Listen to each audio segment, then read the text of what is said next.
Hi, I'm Dr. Mark Swartz from the Mount Sinai School of Medicine, and today I'm going to be demonstrating the complete examination of the man and the breast and the pelvic examination of the woman.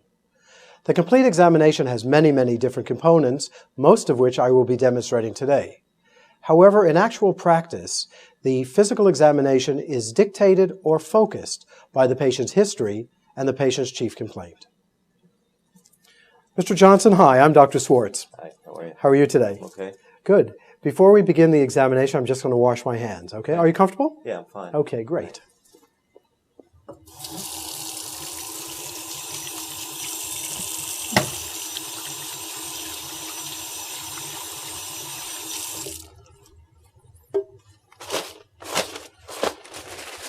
The first part of the examination involves blood pressure determination.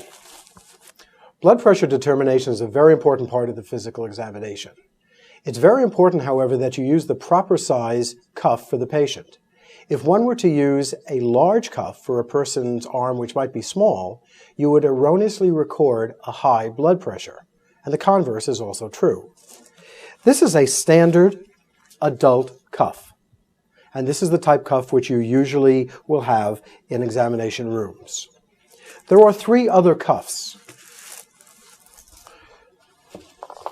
This is the large adult cuff, and this is used on the arms of patients who are obese or happen to have very large arms. This is the pediatric cuff, which is obviously used for children. And the fourth cup is the thigh cuff, which is used for blood pressure determination in the lower extremity. Remember that blood pressure in the lower extremity is always higher by about 15 to 20 millimeters than in the upper extremities. This is applied to the thigh, and the stethoscope is placed in the popliteal fossa for evaluation. The first blood pressure is always assessed by palpation. Notice that the cuff is applied with the lower border about 1 inch above the antecubital fossa. One can place either thumbs or fingers on the brachial artery and inflate the cuff rapidly all the way up to about 240, 250, 260 millimeters of mercury, and then rapidly reduce the pressure. And at the point of palpation of the pressure, you will rapidly reduce the pressure in the cuff. We do this to rule out an auscultatory gap, which is very common. Now, after we've ascertained the peak systolic pressure, which was about 120 in Mr. Johnson's case, we will now do blood pressure by auscultation. And what we will do here is we will place the diaphragm of the stethoscope over the brachial artery and blow up the blood pressure cuff to about 15 or 20 millimeters higher than that which we palpated.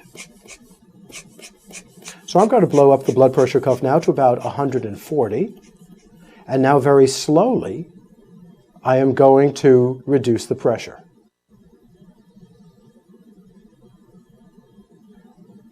The first sounds were heard at 120. The point of muffling was at 80, and the point of disappearance was at 75. So Mr. Johnson's blood pressure is 120 systolic, 80 is the point of muffling, and 75 is the point of extinction. It's very important to measure blood pressure to the nearest 5 millimeters of mercury, because if you were to say a blood pressure would be 127 over 79, this implies a false sense of accuracy of the determination.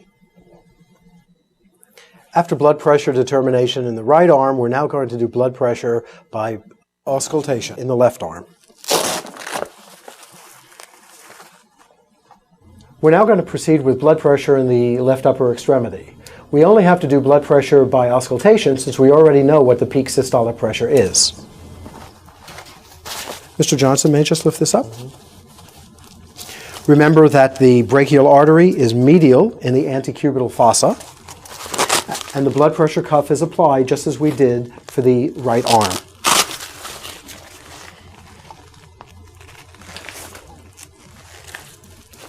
Placing the mark of artery medial in the antecubital fossa. We will now proceed with blood pressure by auscultation.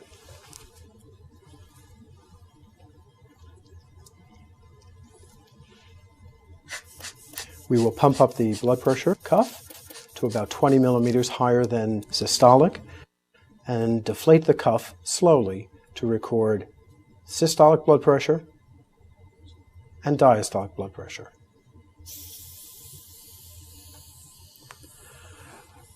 The final assessment of blood pressure determination is orthostatic hypotension.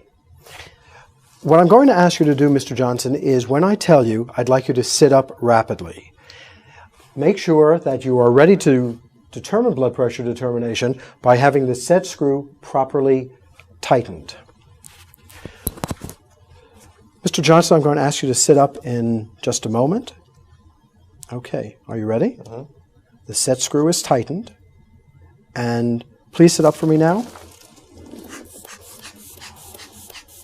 And again, blood pressure is determined by pumping the cuff up about 20 millimeters above systolic. And we now record the systolic and diastolic blood pressures. Okay. How do you feel, Mr. Johnson? Fine. Dizzy at all? No. Okay. If orthostatic hypotension were present, we would record a drop in the systolic blood pressure as well as usually an increase in the heart rate. This concludes our blood pressure determinations.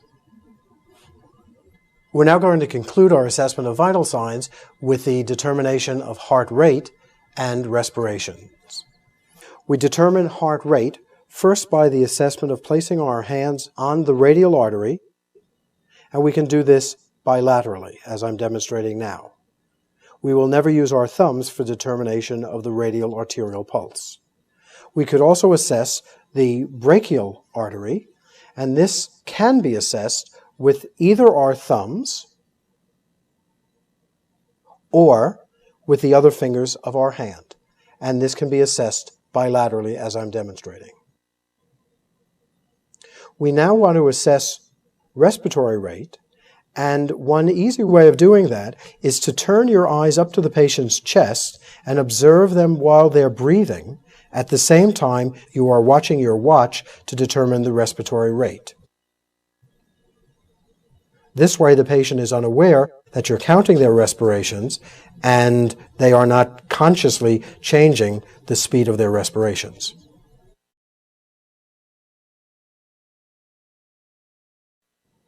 We're now going to begin the physical examination, and we usually begin the examination with the head. You'll notice that the examination proceeds in a very orderly fashion from the top to the bottom, and as we go through the evaluation of various parts of the body, we will first evaluate the patient by inspection, palpation, percussion, and then auscultation. We're going to first evaluate the cranial bones, the frontal, temporal, parietal, and occipital bones, evaluating whether or not there is any depression of any of these bones. We also want to evaluate hair. We want to evaluate the texture of the hair and whether or not the hair is firmly attached to the scalp. Our assessment will then continue with assessment of the lymph nodes, and there are a variety of lymph node chains in the head and neck. We will begin with evaluation of the occipital nodes, and the evaluation is done by a very gentle rolling motion of the fingers as they go over the head and neck. We then come to the posterior auricular nodes, down into the posterior triangle, up along the sternocleidomastoid for the superficial cervical nodes, down deep to the sternocleidomastoid for the deep cervical nodes, back up again to the anterior auricular nodes, and down along the jaw margin to the tonsillar nodes, the submaxillary nodes, the submental nodes, and then moving up back to the anterior auricular nodes. We're now going to continue with examination of the eyes.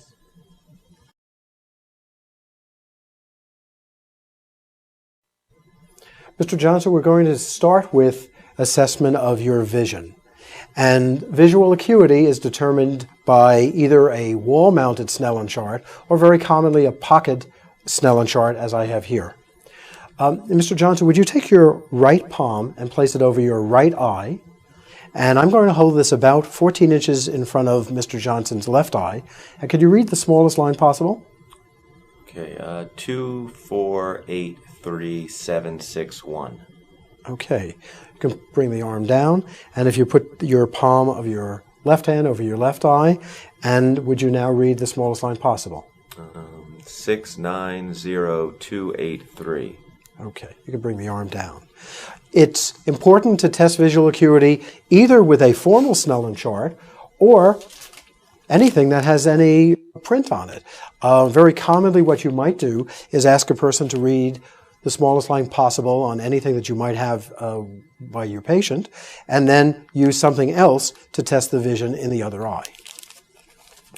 What we're going to do now is assessment of the external eye structures. And Mr. Johnson, if you just look at my nose, and we will now bring down the lower lids, inspecting the tarsus, the lids, and the conjunctiva. We'll elevate the upper lids, looking at the lacrimal gland area in this area. And we're going to check also whether or not there is injection or dilatation of the blood vessels in the conjunctiva over the sclerae, noticing the size of the pupils and the shape of the pupils as well. We're now going to check visual fields by confrontation field testing. For this procedure, the patient is asked to remove his or her glasses, and the examiner must remove his or her glasses as well. For this procedure, you want to stand approximately 2 feet in front of the patient, and you'll ask the patient to close his or her right eye as you close your left eye. So, Mr. Johnson, could you close your right eye for me? And I'd like you to look at my nose. And I'm going to close my left eye and look at your nose also. The hands are placed slightly closer to me and in the nasal and temporal fields of the patient's left eye. Mr. Johnson, tell me how many fingers you see now. 3. Okay. And how many fingers do you see now? 4.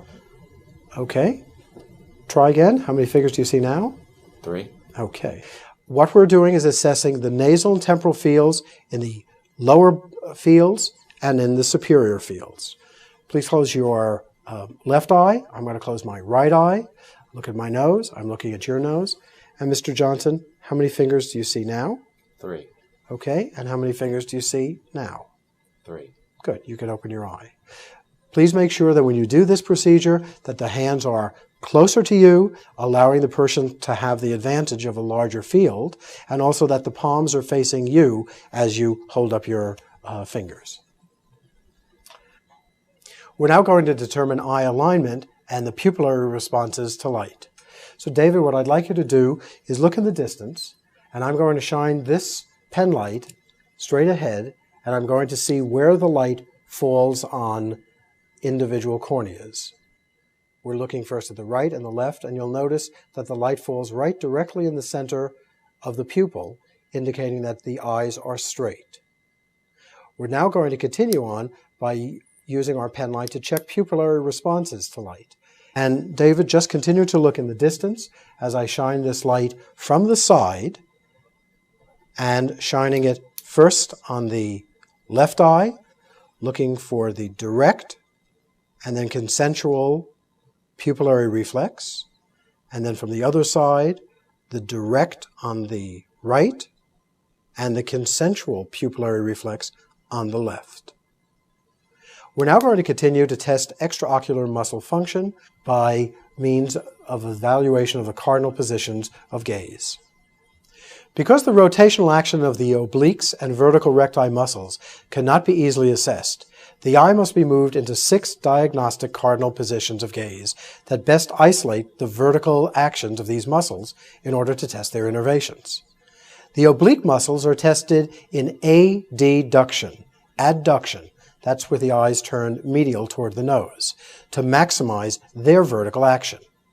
In contrast, the vertical recti muscles are tested in abduction, abduction. That's with the eyes turned laterally. In these positions, the superior rectus muscle acts now as a pure elevator, and the inferior rectus acts as a pure depressor. We're now going to test extraocular muscles. In order to do that, the examiner stands about 2 feet in front of the patient and stabilizes the patient's jaw. The other hand is placed with one finger in front of your nose, and the patient is asked to follow your finger as you go through the 6 cardinal positions of gaze. David, I'd like you to follow my finger. Okay, don't move your head, and follow it out here. You bring it out to about 15 or 18 inches from midline, all the way up here. And now we're testing the inferior oblique of David's right eye, the superior rectus of his left eye. As I bring the finger down, I notice the position of his eyes, being careful not to poke the eyes. We're now testing the superior oblique of his right eye and the inferior rectus of his left eye. Bring him back to mid-position. We're going to now switch hands. David, just follow my finger as we go all the way to the right, testing the medial and lateral recti, coming all the way up here, now testing the superior rectus of the right eye and the inferior oblique of the left eye.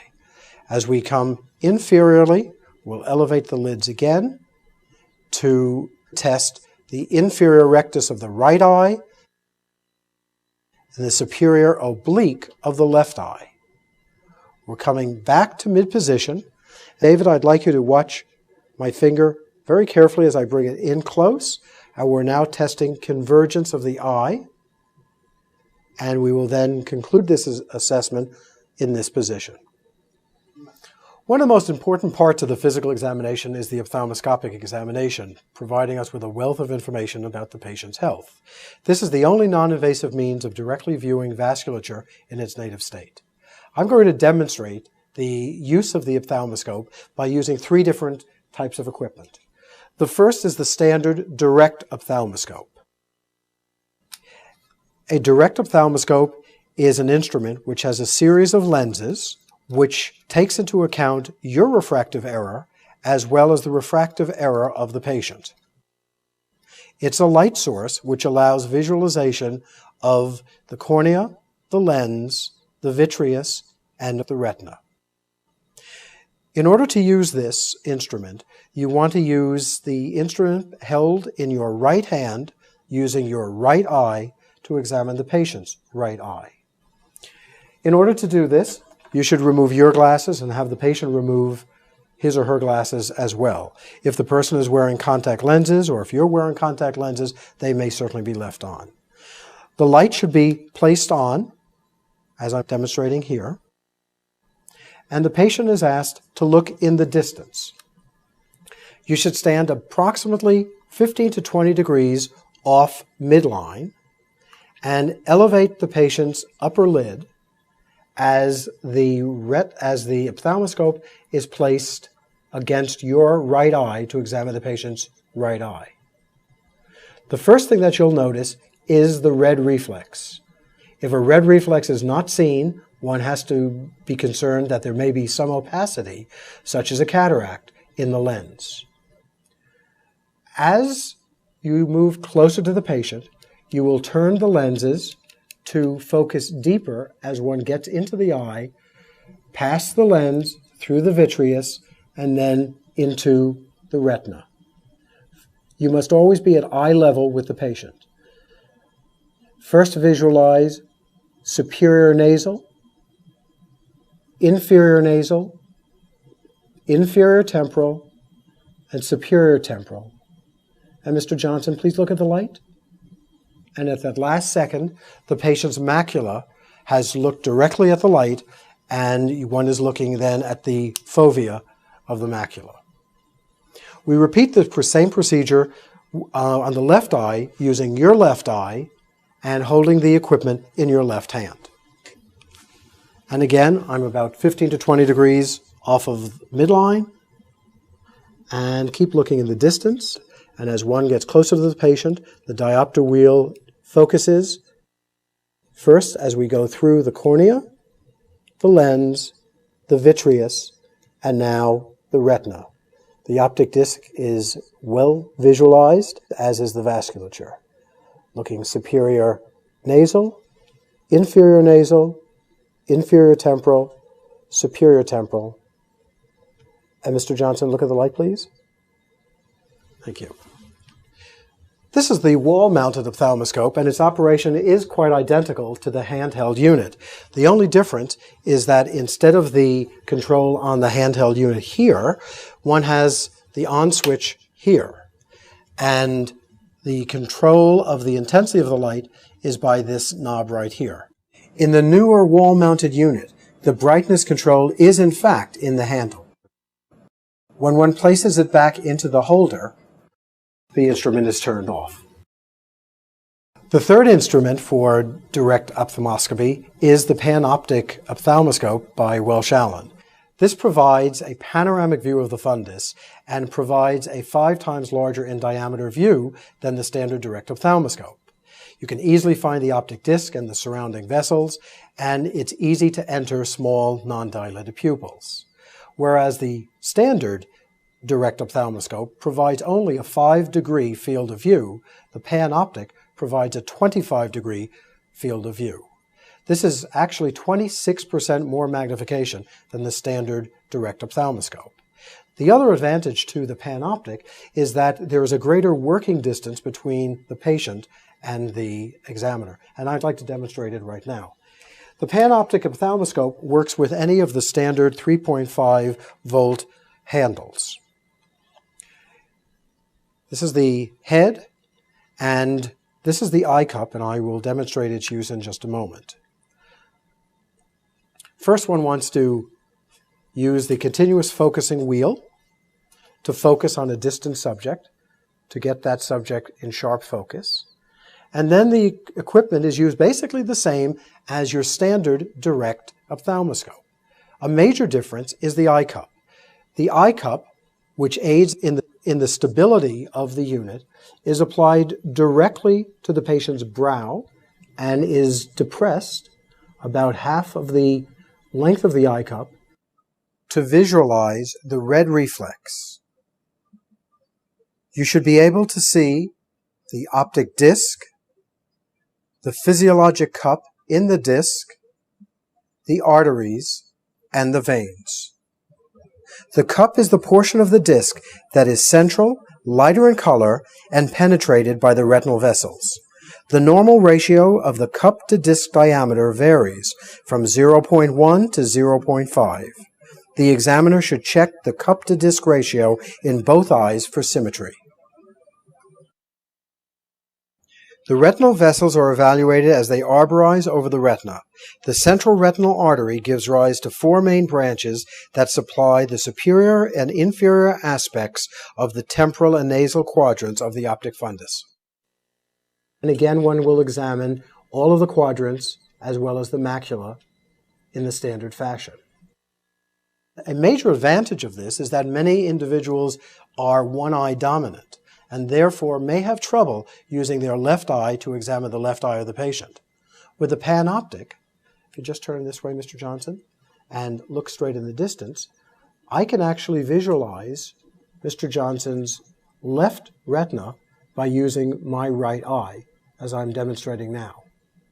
In addition, of course, I could use the instrument in my left hand and examine the left retina as well. How are you feeling? Fine. Okay, we're now going to proceed to the examination of the ear.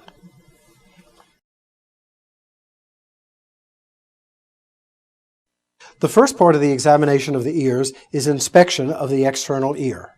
One looks at the external ear and notices the helix, the antihelix, the tragus, the antitragus, and the external auditory canal. We want to palpate also. Mr. Johnson, does this hurt at all? Okay. Tenderness by pulling on the lobule or the antitragus will provide pain if the person is having an acute otitis externa. We're now going to evaluate auditory acuity, and there are basically two ways of doing that. One by whispering something in the patient's ear, and the second is a tuning fork test.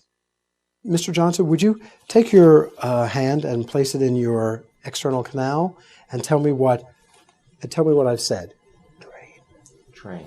Okay, and if you now occlude the other canal? Hospital. Okay.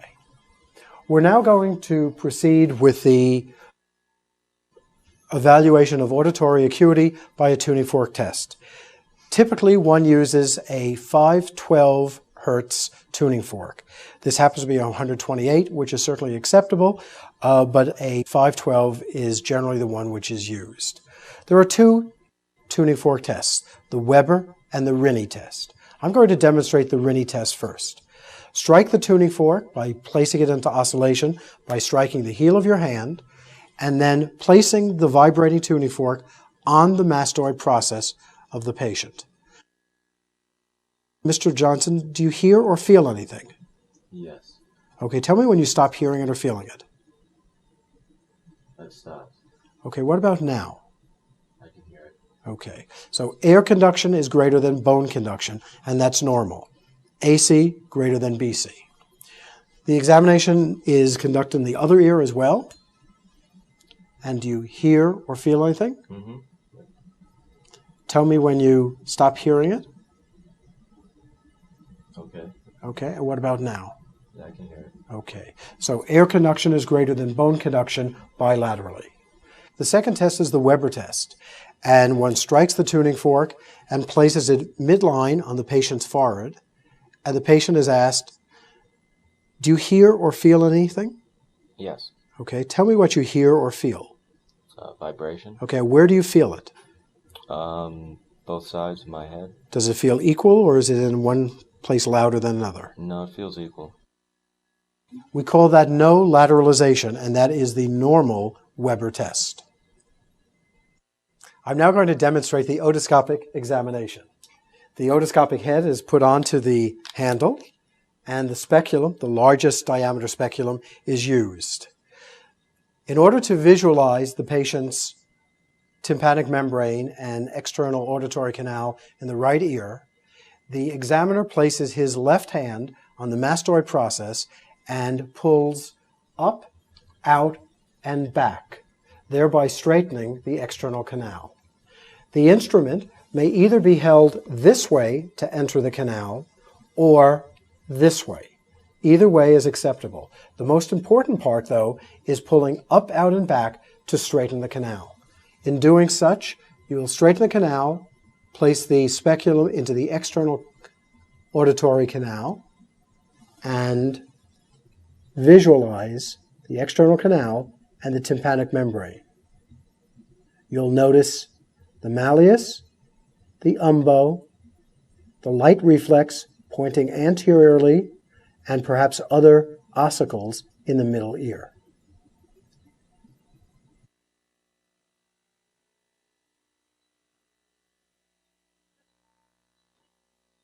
To examine the left ear, the examiner uses his or her right hand to pull on the tragus and earlobe up, out, and back, and the otoscope can be entered into the external canal either as was demonstrated on the other ear or held in this manner, and the speculum is inserted as I'm demonstrating now.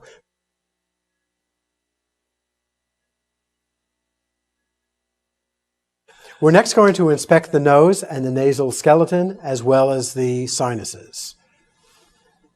Any tenderness here? No. Mr. Johnson? Mm-mm. Any tenderness here? Nope. Tenderness here? No. And what about here? Any tenderness here? No. This is evaluation of the frontal, maxillary, and ethmoid sinuses. Evaluation of the nose is done by having the person extend the neck and using a light source and elevating the tip of the nose, looking in the nares to see the position of the septum and if there's any discharge or separation of the septum.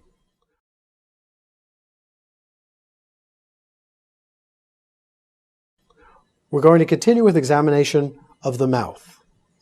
Mr. Johnson, can you open your mouth for me? And say ah. Ah. We're now inspecting the oral pharynx. Stick out your tongue, please. We're looking at the position of the tongue to see if the tongue is in the center as it is stuck out and tongue back. And now we're looking at the teeth, the dental hygiene. We're looking at the buccal mucosa. We're looking at Stenson's duct. And again, say ah. And we're noticing the uvula and soft palate as it elevates. One can also do this procedure with a tongue depressor. And the way in which one does this is open your mouth, keep your tongue back in your mouth, and we are now pressing the tongue depressor on the anterior third or half of the tongue and scooping the tongue forward behind the front teeth. And now again say ah for visualization of the posterior pharynx. We can use the tongue depressor to move the buccal mucosa away from the gingiva to examine the gingiva as I'm demonstrating now.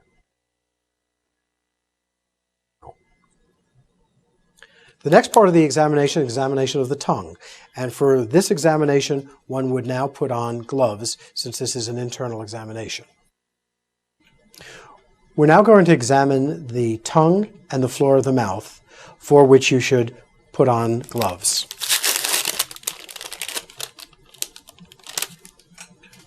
To examine the tongue, take a gauze pad and have the patient stick out his or her tongue. Hold the tongue gently and start at the back of the tongue and palpate along the lateral borders. Remember that most lingual carcinomas are on the lateral border of the tongue. Go all the way down to the tip of the tongue to evaluate if any masses are present. The examination of the floor of the mouth is done as follows. It is actually a bimanual palpation in which one finger is placed under the jaw and the other under the tongue, and you palpate for structures between the two fingers. But in order to do that, you want to make sure that you protect yourself from the person biting your finger. So that's done in the following manner. The examination finger palpating the bottom of the floor of the mouth, the second finger is placed under the jaw. And Mr. Johnson, open your mouth for me. The cheeks are pushed in to prevent him from biting down. And the second finger of the other hand is placed under the tongue. And you palpate, in this manner, the floor of the mouth. Examination of the floor of the mouth is an extremely important part of the physical examination, since oral cancers are very common. Those individuals who are predisposed to oral cancers are those smokers, tobacco users, and also patients who drink alcohol. And this concludes the examination of the head. We're going to continue now with examination of the neck.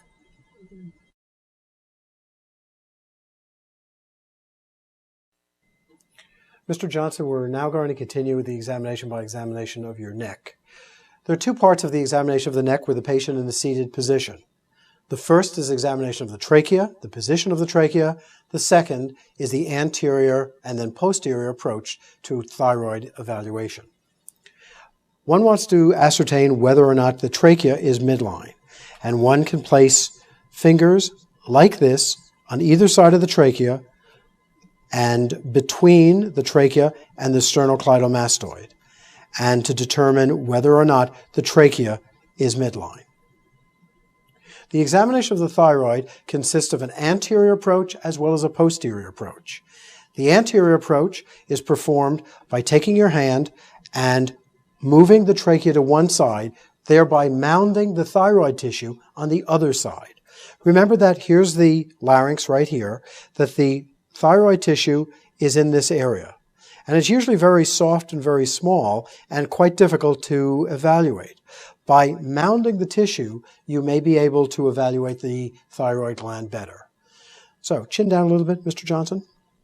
And I'm going to push the trachea to one side gently, thereby condensing this thyroid tissue and palpating the thyroid against the sternocleidomastoid.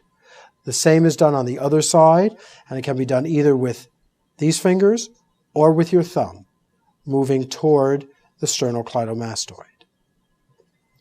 One now moves to behind the patient to evaluate the thyroid, known as the posterior approach. Place your hand midline, as I'm demonstrating here, and when I tell you, Mr. Johnson, I'd like you to swallow.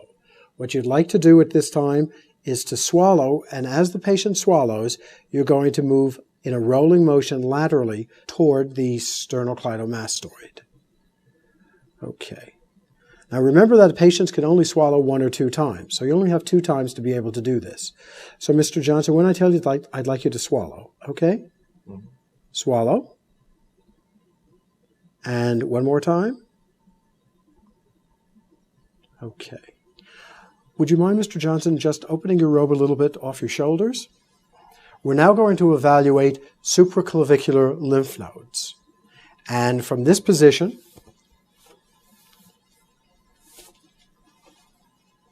good. Are you comfortable? Mm-hmm. Good. Here's the clavicles right here. You're going from this position, place your hands in the supraclavicular fossa, and when I tell you, I'd like you to take a nice big breath. Big breath. In, and out. And this is the technique for evaluating supraclavicular lymph nodes. If lymph nodes were present above the clavicle or at the clavicular level, the inhalation would move the lymph nodes up to become more evident over the clavicle. Of course, one of the important rules in physical examination is always keep your fingernails short, because especially on this examination, what you're doing is evaluating the supraclavicular fossa with the pads of your fingers, not jabbing the nails in, which could obviously be uncomfortable. Okay, we're now going to proceed with examination of the back. What I'd like you to do, Mr. Johnson, is to turn around this way so that we can evaluate your back.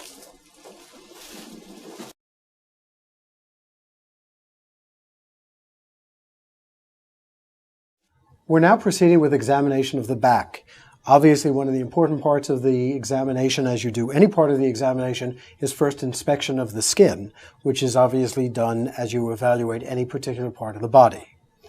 After you've evaluated and inspected the skin, we now want to proceed with examination of the back. First, we want to determine whether or not there's any tenderness along the vertebral column. Mr. Johnson, is there any tenderness here? No. Any tenderness here? No. Any tenderness here? No. Here? No. What about over here? Any tenderness here? No. Okay, what about here? No. Or here? No. Okay, any tenderness down here? No. And as I move down your spine, any tenderness here? No. Here? No. Down here? No. Or what about here? No. Notice I stopped over here. This was evaluation of costovertebral angle tenderness, CVA tenderness, which is seen in patients who have kidney disorders. Down over here, evaluation of the sacroiliac areas is very important to rule in or out sacroiliitis, which can be associated with many conditions. We're now going to evaluate posterior chest excursion. In order to do that, we place our hands and fanning the fingers out along the intercostal space, bringing our hands in this fashion, and then asking the patient to take a deep breath. And watch what happens to the fingers as the chest expands. Take a deep breath. Out. Again. The symmetric excursion of your hands is indicative of symmetric chest excursion. After we've done palpation of the back, we want to proceed with tactile fremitus. By placing the heel of your hand in an interspace and moving from side to side, you will evaluate the note, that which is determined from the patient's spoken voice. Mr. Johnson, can you say 99? 99. 99? 99. 99? 99. And 99? 99. 99? 99. 99? 99. 99? 99. 99? 99. 99? 99. 99. 99. What we're determining now is we're making sure that the tactile fremitus note is equal on each side. Please note that I went from one side to another to trying to determine whether symmetry was present or not present. It could either be done here to here, then here to here, here to here, or, as I did it, here to here, drop down, here to here, drop down, here to here. It must never be in from here, here, here, here, here, and then on this side. Also, never examine a patient through a gown. The next part of the examination is percussion of the chest. Percussion is a very important technique which is done by applying one finger to the patient's skin and the other hand with a very sharp wrist motion taps the other finger. There are 4 basic types of percussion notes. First is timpani, second is resonance, third is dullness, and the fourth is flatness. Typically, over the lung fields, one hears resonance. Typically, over a cavity which contains a lot of air, one hears timpani. When one percusses over the liver, a large parenchymal mass, we hear generally dullness. And when one percusses over a large muscle mass, we hear generally flatness. Just as we did with the palpation, we go from side to side, evaluating whether or not symmetry is present. We always do this in interspaces as well, never on the ribs.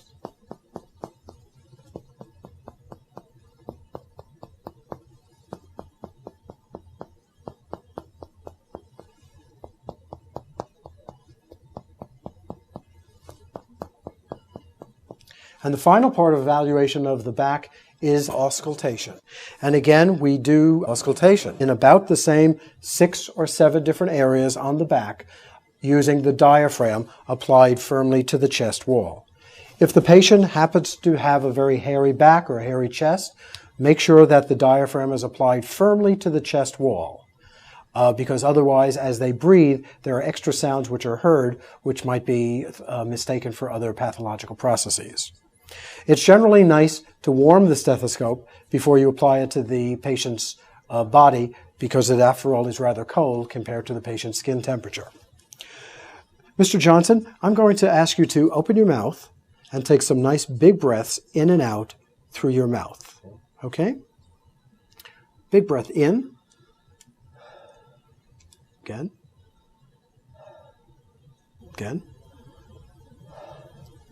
Again. Again. Again. Good. And just breathe normally. Notice again that we went from side to side and that we listened in a complete respiratory cycle, inspiration and expiration, in each of the areas evaluated. We now want to evaluate the apices of the lungs of the upper lobe, and this is usually best done in the supraclavicular fossa and in the axilla. So I'm going to ask Mr. Johnson to just turn around a little bit this way. And keep your arms up. And say 99. 99. 99. 99. 99. 99. 99. 99. 99. 99. 99. And percussion. And keep your arms up.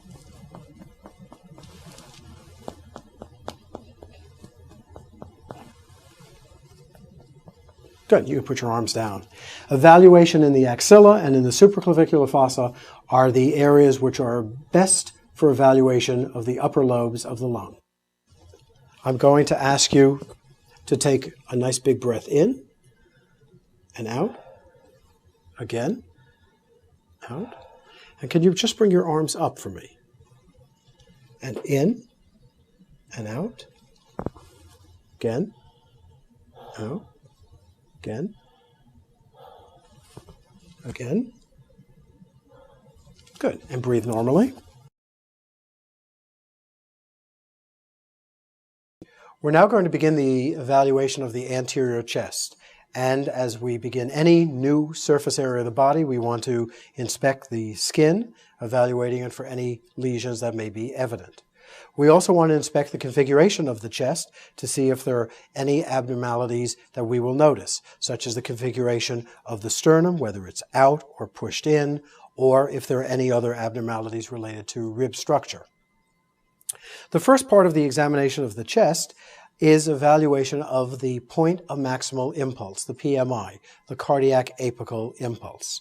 And that is normally at the fifth intercostal space, midclavicular line. And we palpate that to evaluate whether or not it is present. If it's not palpable in this position, you might have the person lean forward a little bit to see if it is evident. If it is laterally displaced, one has some information and some evidence that there may be actually left ventricular enlargement or hypertrophy, thickening of the wall of the heart. We now are going to proceed in evaluation of the examination of the heart and lungs, and most of the examination of the lungs I do lying flat. It's not wrong to do it sitting up, but I'm going to demonstrate the way I do this examination, and that's usually with the patient lying flat. So we're first going to evaluate in the aortic area by palpation, and the aortic area is the second intercostal space to the right of the sternum. The pulmonic area, the second intercostal space to the left of the sternum. Down along the sternal border, to the left lower sternal border, the tricuspid area, and moving over to the cardiac apex, the mitral area, palpating to see if there are any vibrations which one might feel. These are known as cardiac thrills, and they're generally indicative of turbulent flow across those valves. And the auscultation of the heart proceeds by evaluating the 4 cardiac areas just demonstrated. Warm the stethoscope, listen first in the aortic area, the pulmonic area,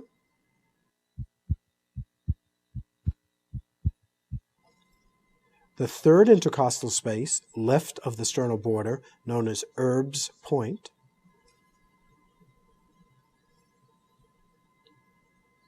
the tricuspid area, the left lower sternal border,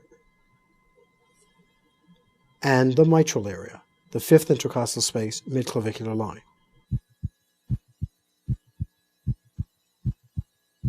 One moves back with the diaphragm to the aortic area and the pulmonic area, known as the base, and as the person leans forward, one listens for the high-pitched diastolic murmur of aortic insufficiency.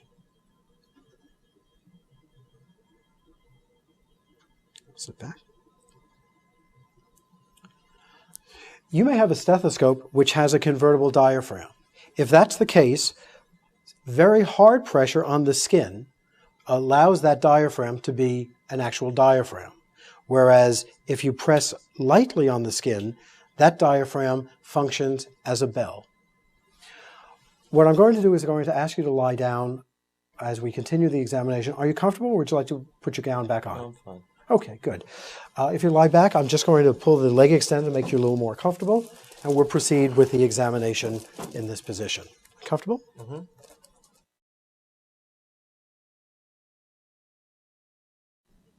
We're now going to proceed with examination of the chest and lungs.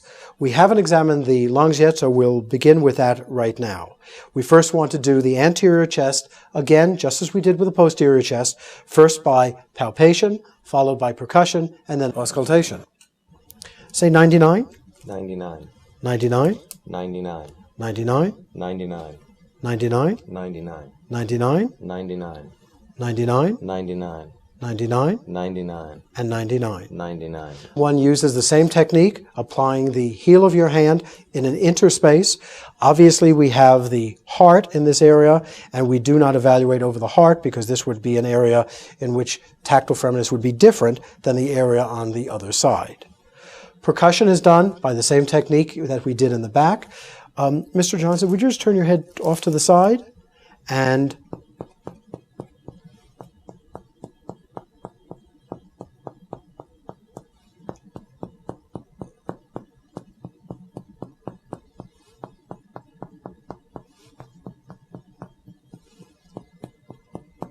we evaluate the percussion note as well.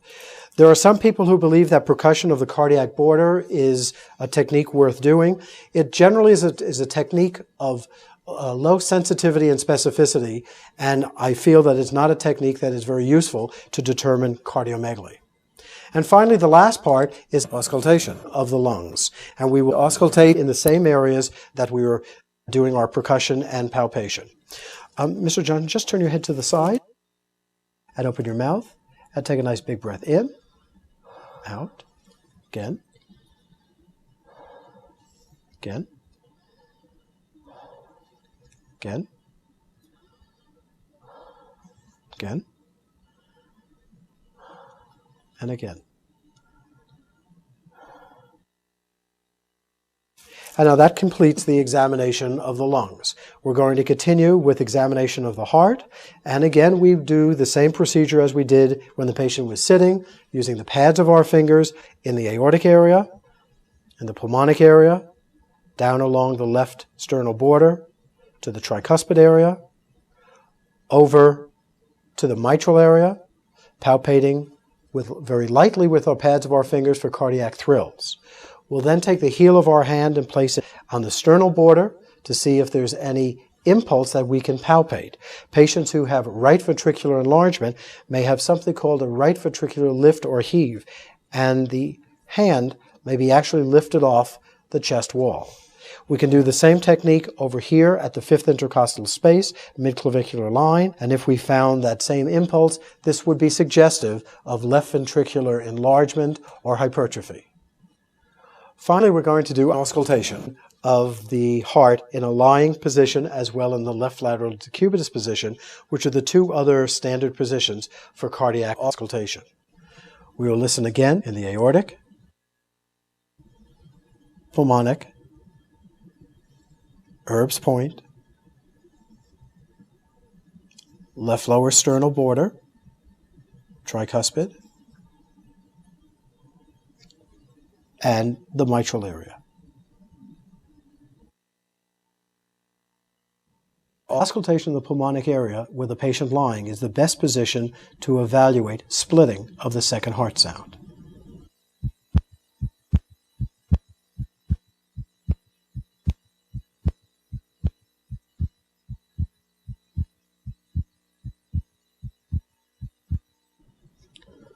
The final standard cardiac position is evaluation of the mitral area using the bell with the patient in the left lateral decubitus position. Mr. Johnson, can you just move your body closer to me? Just move over straight this way and turn over on your left side. That's fine. And with the bell, listening in the mitral area for the low-pitched diastolic murmur of mitral stenosis. And you can turn back. Comfortable? Application of the bell to the chest wall should be very, very gently, because if you press too hard with the bell on the chest wall, the skin becomes a diaphragm and you lose the ability to hear the low-pitched sounds. Remember that the diaphragm is best used for high-pitched and medium-pitched sounds. The bell is used for low-pitched sounds. This completes examination of the anterior chest, and we're now going to move on to examination of the abdomen.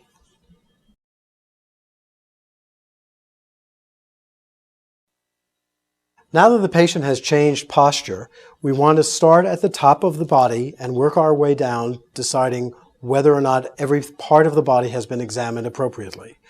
I actually divide the body into the head, the neck, the chest, the abdomen, the genitalia, the legs, and then the neurological and musculoskeletal examinations. So let's start at the top, and have we forgotten to do any part of the examination of the head? And we actually have completed all of it. As we move down to the examination of the neck, there are two very important parts of the exam which we have not yet done. One is evaluation of the carotid. And before one palpates the carotid, it is absolutely mandatory that you auscultate the carotid first to make sure that there are no carotid bruits present. One just takes the diaphragm of the stethoscope and places it over the carotid and evaluates whether or not bruits are present. If no bruits are present, you can then palpate the carotid. The carotid artery is best palpated by placing your hand on the trachea and sliding it between the trachea and the sternocleidomastoid, as I'm demonstrating now, and going straight back. in this position, making sure that you palpate only one carotid at a time. After you've done that, you can palpate the other carotid as I'm demonstrating now. One then wants to evaluate neck veins, and an observation that should have been made when the patient was sitting up was whether or not the neck veins were distended to the angle of the jaw. Clearly, neck veins as a manometer are an indirect manometer of left ventricular end diastolic pressure and a direct manometer of right ventricular end diastolic pressure. So if the neck veins are very distended sitting up, one can be pretty much assured that one is dealing with a patient who has left ventricular end diastolic pressure elevation. One also wants to evaluate the waveforms, the A, C, and V waveforms of the jugular pulse. And one looks at the jugular pulse in a way which is very easy to enlarge and exaggerate the pulse motion, is to take a pen light and to place your hand on the sternum and to shine a light tangentially to the jugular pulse. And you are then looking for ACV waves. You'll remember that the A wave is related to atrial contraction. The X descent is the relaxation of the atria. The C wave is closure of the tricuspid valve. The X prime descent, which is descent to the base of the heart. And the V wave is atrial filling, which culminates with the Y descent, which is when the tricuspid valve opens. Any abnormality of the valves or compliance of the valves or of the ventricle will give you an abnormality of these particular waveforms. So they're really very important to evaluate, and they're done in this manner.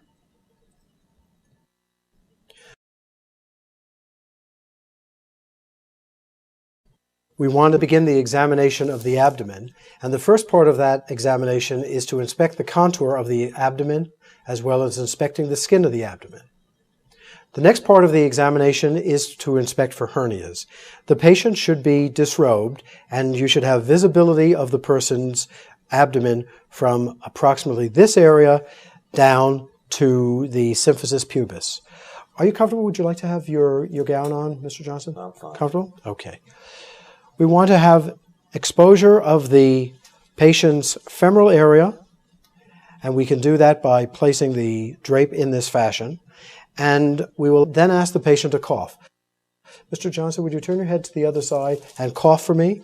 And we want to observe, cough, we want to observe this part of the abdomen as well as this part of the abdomen. This part of the abdomen for umbilical or incisional hernias. And then, of course, we want to look in this area, in the inguinal area, and in the femoral area to see if there are any pulsations when the person coughs. Cough again. Again. We can then place our hands in the inguinal area and cough. And in the femoral area and cough again. Okay. At this point, we can return the sheet to preserve the modesty of the patient. And the first part of the examination of the abdomen is auscultation. We auscultate before we palpate the abdomen because if bowel sounds were absent, we might artificially stimulate bowel sounds by palpation. So one places the stethoscope anywhere in the abdomen and listens for 15 to 20 seconds to determine whether or not bowel sounds are present. We can then place the stethoscope about 1 inch above the umbilicus and about 1 inch lateral to the umbilicus, evaluating for renal artery bruits.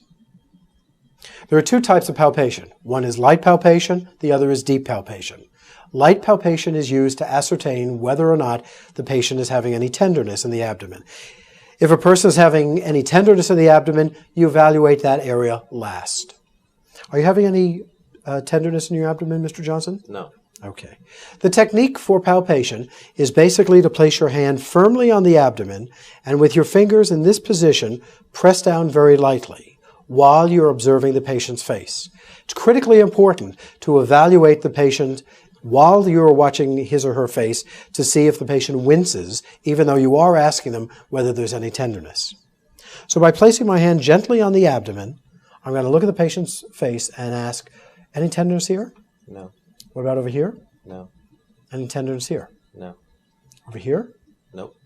Here? Nope. Any tenderness here? And over here? No. And finally here? No. You then proceed with deep palpation. Deep palpation uses one hand applied to the skin and the other hand firmly presses down and provides the pressure. The hand at the bottom is the hand which is palpating for masses. The hand at the top is the hand that is pressing down and using the pressure to push the lower hand down. And you use a rolling motion, again looking at the patient's face. You've already ascertained that there is no tenderness present in Mr. Johnson's case, but you then use a rolling motion as you roll over the descending colon. And you can ask, are you having any tenderness? No. Coming over here across the transverse colon, any tenderness? No. What about over here? I know this may feel a little uncomfortable, but if there's any pain, please let me know. No. Any tenderness here? No. As you're rolling over now the ascending colon, and finally down toward where the cecum exists. After you've done that, we want to go on to special palpation. Special palpation is done of the liver and of the spleen. And there are several techniques which one can use. We can start low in the abdomen and start in this fashion, going up toward the costal margin as the patient takes a deep breath. Take a big breath and out. Again. Out. Again. Out. We could also place our left hand under the right costal margin and do the same technique as was just demonstrated. We could also do something called the hooking technique, which is placing your hands in this part of the abdomen, standing in this position, and actually trying to hook the liver edge as the patient takes a deep breath. Take a big breath. And out. Again. And out. All of these techniques are useful to determine the lower edge of the liver. The upper edge of the liver is done by percussion of the chest, from where the percussion note goes from resonant over lung tissue to dull over the liver parenchyma. Resonant, resonant, resonant, dull. So this is the upper border of the liver. This was the lower. One usually measures the span of the liver in the midclavicular line, and normally about 10 centimeters or 12 centimeters is the normal span for a liver. It's normal. Good. Okay. We can go on to evaluation of the spleen, and again we start low in the abdomen, starting here and moving up, and take a big breath, and out, again, and out, again, and out. We might place our hand over the left costal margin to support it and to palpate the spleen in this fashion. Normally the spleen is not palpable, whereas the lower edge of the liver may very well be palpable in many individuals. All four quadrants of the abdomen are also evaluated by percussion. If a person is very well developed and has a very muscular abdominal wall, if the person has ascites, which is fluid in the abdomen, or if the person is just frankly obese, all of these exams obviously are a lot more difficult to evaluate. We're now going to move on to evaluation of the pulses of the lower extremity. First, the femoral pulses, evaluating also the timing of the femoral pulse with the radial pulse. These two pulses peak at the same time. And in a patient who has coarctation of the aorta, one will have a delay in the femoral pulses. Remember that coarctation of the aorta is a very important cause of systemic hypertension of the upper extremity and actually hypotension in the lower extremity. Any patient who, especially if the person is young, who has hypertension should be evaluated for blood pressure in the upper extremities, and as we talked earlier, should be evaluated for blood pressure in the lower extremities. And lower pressure is always abnormal. Lower pressure in the lower extremity compared to the upper extremity in association with a delay in femoral pulses is very strongly suggestive of coarctation of the aorta. We're now going to proceed with examination of the peripheral pulses before we go on to examination of the genitalia. We're now going to proceed in the evaluation of the peripheral pulses of the lower extremities. And the first pulse we will evaluate is the popliteal. The popliteal is one of the more difficult pulses to feel, even though the pulse itself is relatively large and relatively strong. The manner in which you evaluate the popliteal is by placing your hands on the patella and placing your other fingers in the popliteal fossa and trying to sandwich the popliteal pulse between your fingers and the bone. You may want to elevate the leg slightly, but do not have the patient elevate his or her leg. After one pulse, one goes to the other side and evaluates the other leg, as I'm demonstrating now. We're now going to move on to the distal pulses, the posterior tibial and the dorsalis pedis.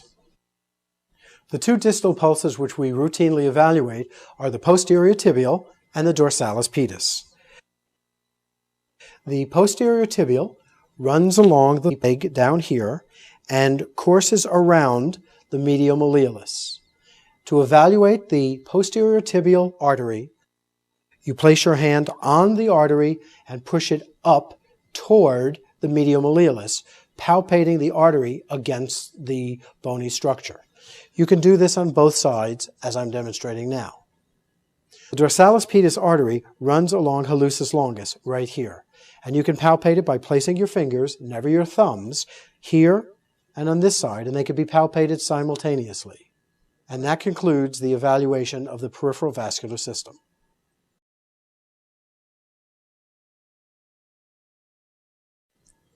The conclusion of the complete physical examinations consists of the neurologic examination and the screening musculoskeletal examination.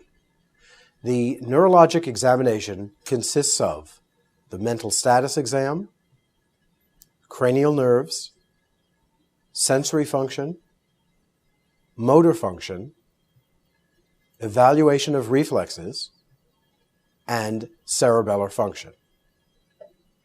The mental status examination is frequently part of the history.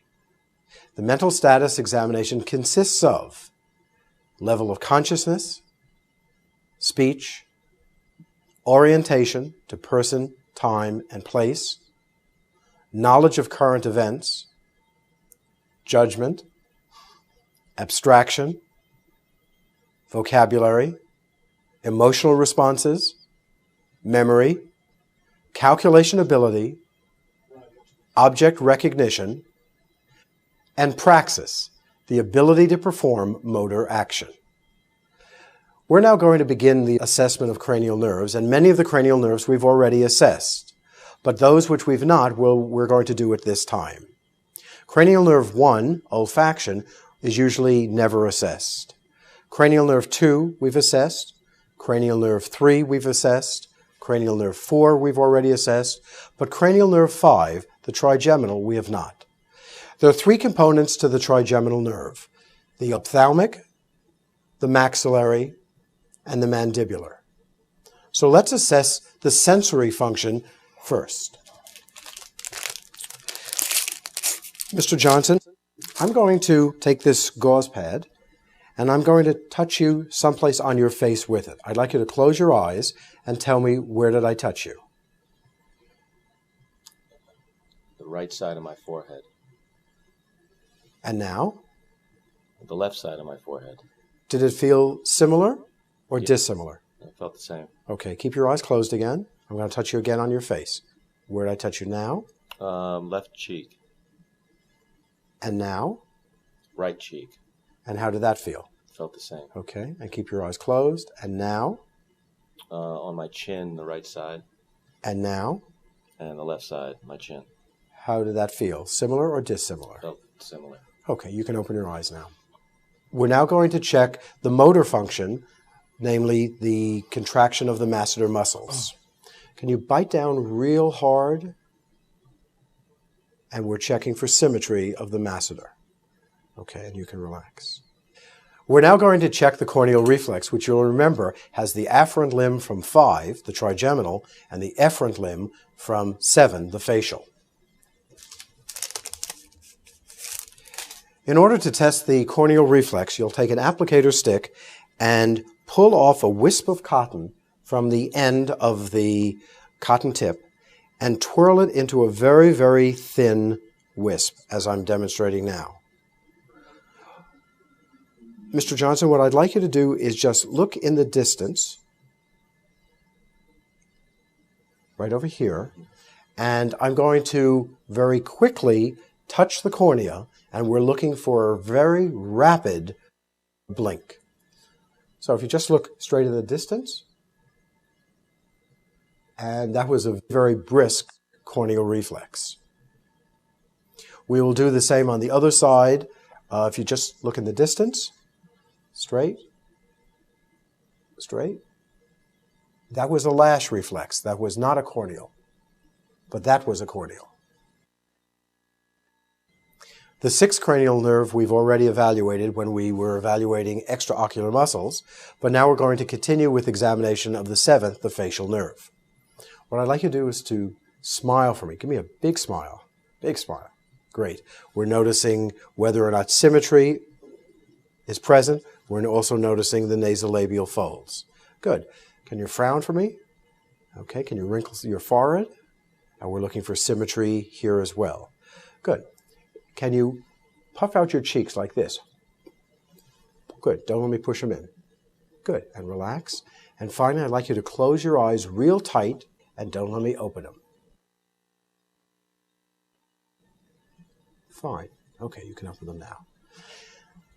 That's the 7th cranial nerve. 8th we've evaluated. The 9th and 10th, glossopharyngeal and vagus, we've evaluated when we had him say ah, and we performed the gag reflex. The 11th, the spinal accessory, we're going to assess right now. Can you push up real tight, real hard? Good. And relax. And can you push against my hand as we evaluate the strength of the sternocleidomastoid and relax? Evaluate the sternocleidomastoid on this side.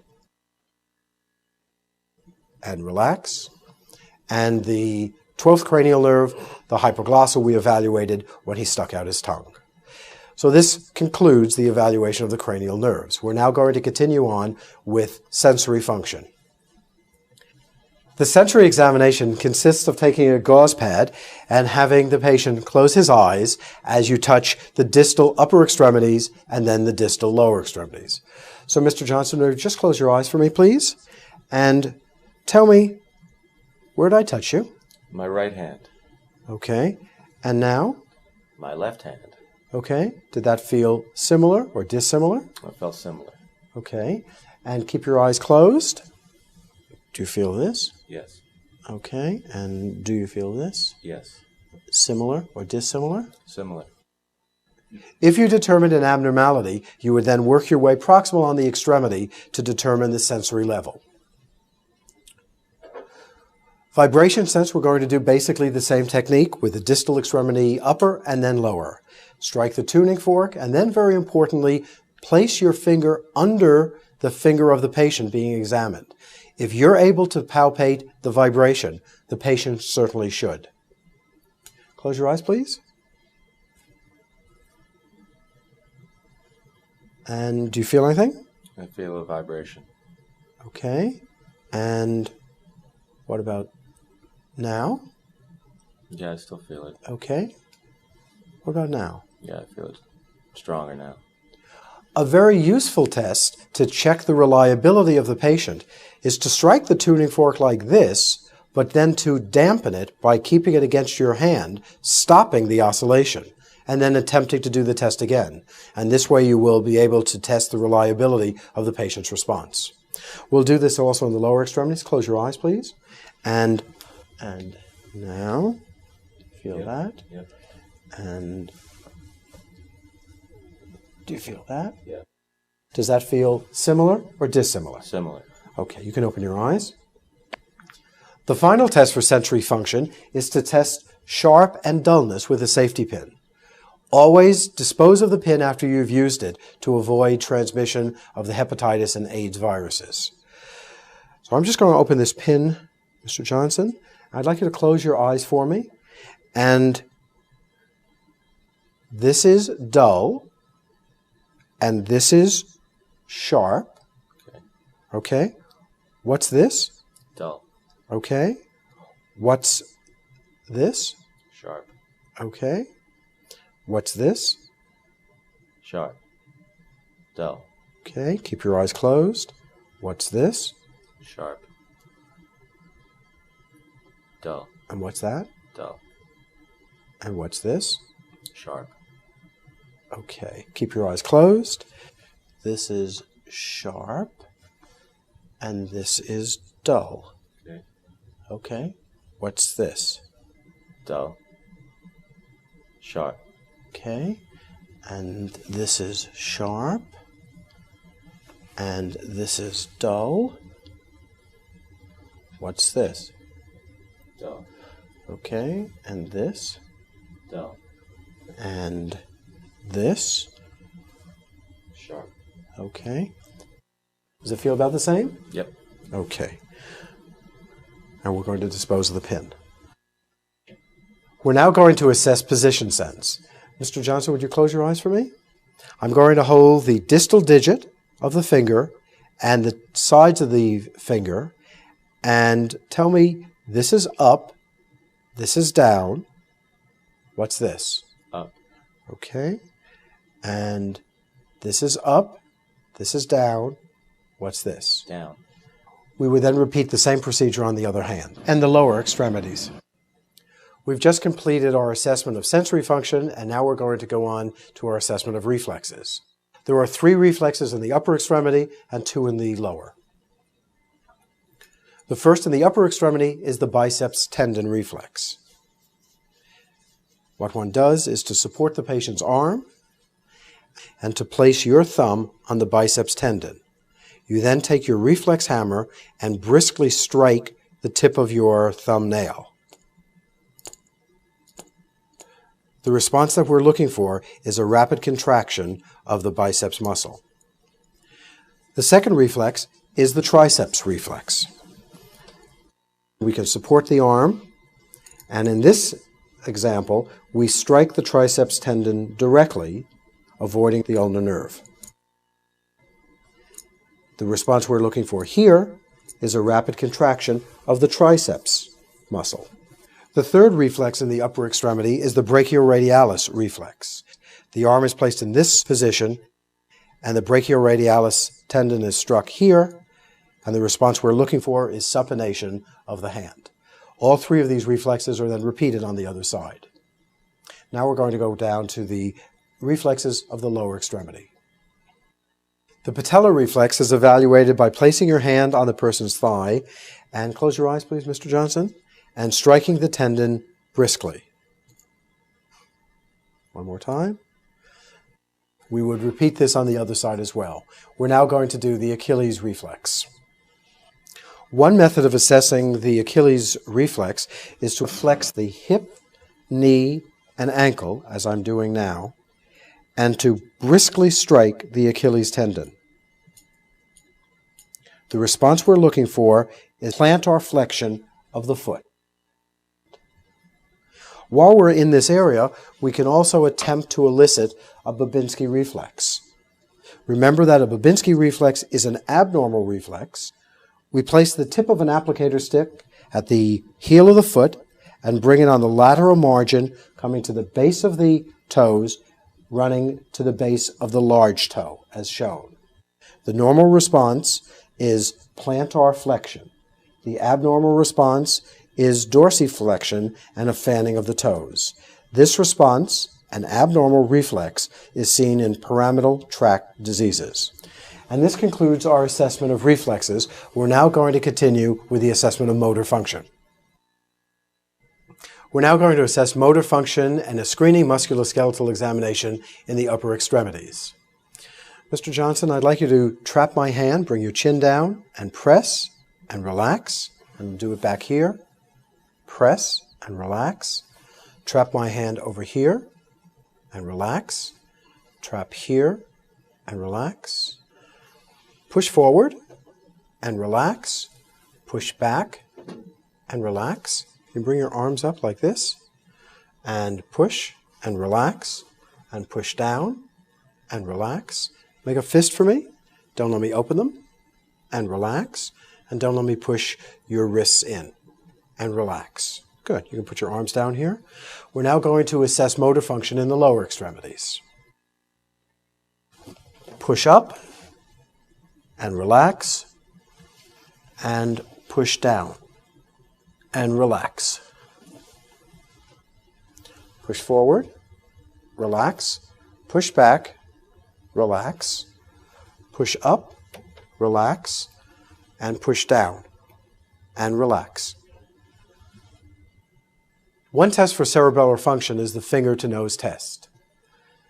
I'm going to place my finger here, and if you raise your right finger and touch my finger and touch your nose. Touch my finger, touch your nose. Touch my finger, touch your nose, close your eyes, touch my finger, touch your nose, touch my finger, touch your nose. And you can open your eyes.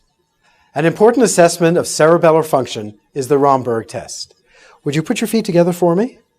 And just bring your arms up like this and close your eyes, and I'm going to let your hands go. And just stand like this with your fingers open. Fine. You can open your eyes, put your arms down. We're now going to assess gait. The final part of the neurologic examination is assessment of gait. Would you walk toward me and stop right there and turn around and walk on your toes? And turn around and walk on your heels to me. And stop right there and turn around one foot in front of the other. Tandem walking like you're walking a straight line. Fine. And you can stop right there. And this concludes the complete examination of the man. We're now going to continue with examination of the female breast and the pelvic examination.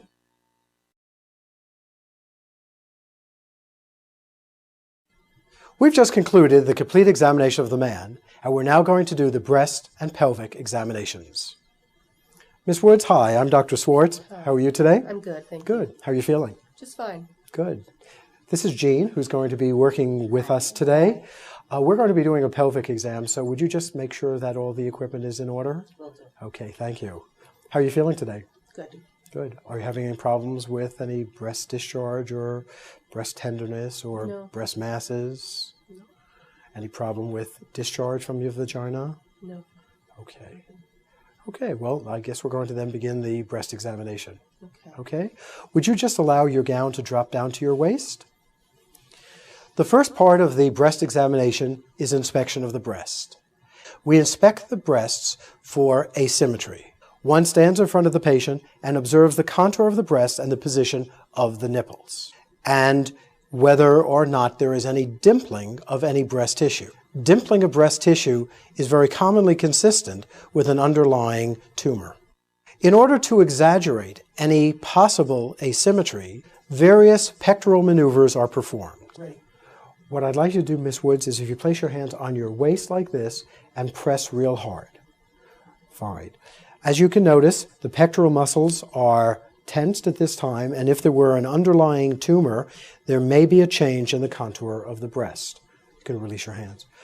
Could you take your hands like this and pull real hard? Again, another maneuver which tenses the pectoral muscles.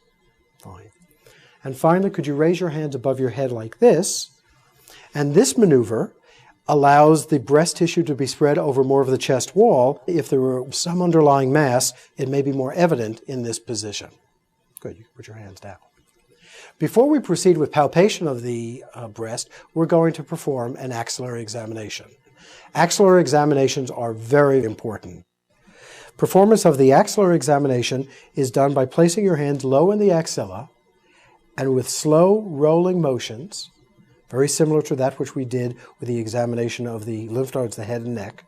We go up in the axilla, first along the chest wall, against the anterior musculature, the posterior musculature, And as we go high in the axilla, making careful that we're not pulling any hair or not using anything other than the pads of our fingers, we'll bring the arm in to reach high in the axilla as being demonstrated now. After we perform the axillary exam on one side, we'll do it on the other. We start low in the axilla, and again the slow rolling motion using the pads of your fingers against the anterior musculature,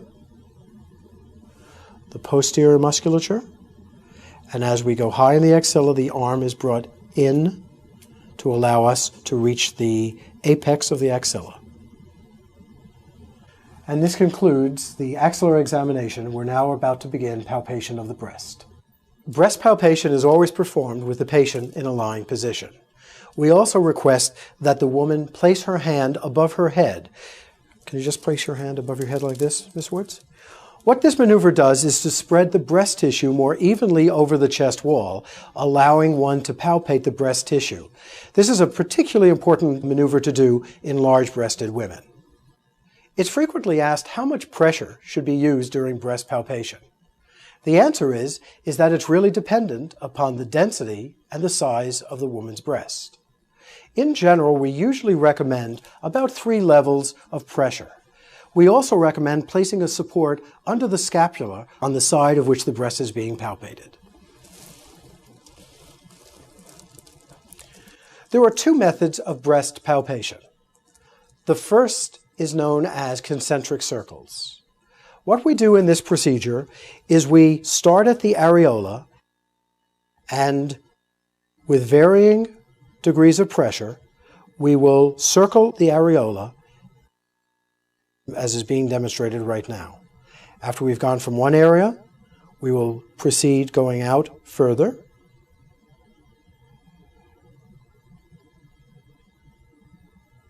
In this manner. And what we are palpating for are any nodularities of the breast tissue. If one detects any nodularity, it's appropriate to ask the patient, had she ever noticed it?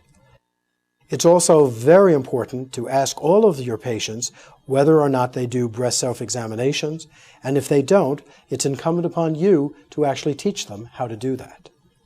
Remember that in doing the breast examination, the tail of the breast extends out to the axilla from the upper outer quadrant right over here.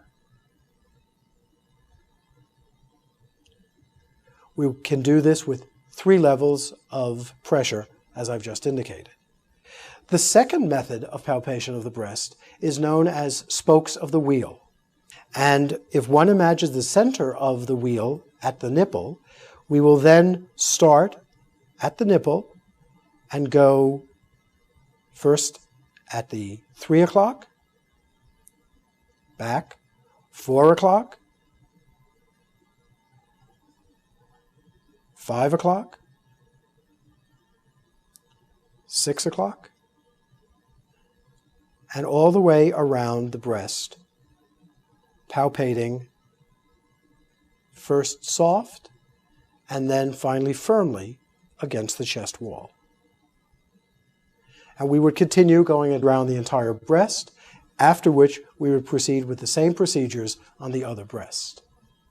It's also important to palpate the nipple, and you could take your fingers and rock the nipple, as I'm demonstrating here, because very commonly there could be tumor right underneath the nipple, which you may actually miss by just the other methods of breast palpation. We also would like to see if there is any discharge which can be expressed from the nipple. And there are 2 ways of doing that. We could either ask the patient to see if she could express any discharge. Would you see if you could express any discharge, Ms. Woods?